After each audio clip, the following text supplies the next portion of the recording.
The use of conditioning reagent is recommended weekly to wash the polymer delivery pump to help ensure good quality data and prolong the life of the polymer delivery pump.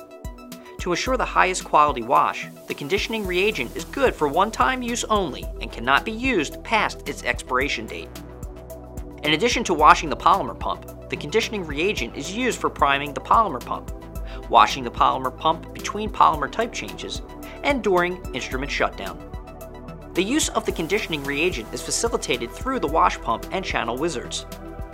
It is stored at 2 to 8 degrees Celsius and should be brought to room temperature prior to installation. To run conditioning reagents, simply follow the steps in the wizard. It should be noted this requires removal of the currently installed polymer pouch.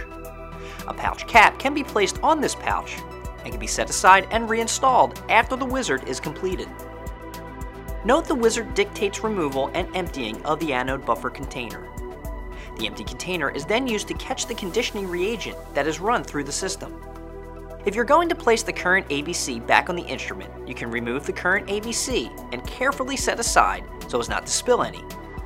To catch the conditioning reagent run, simply place an empty beaker in the drip tray below where the ABC is housed, or install an old empty ABC container that has been retained.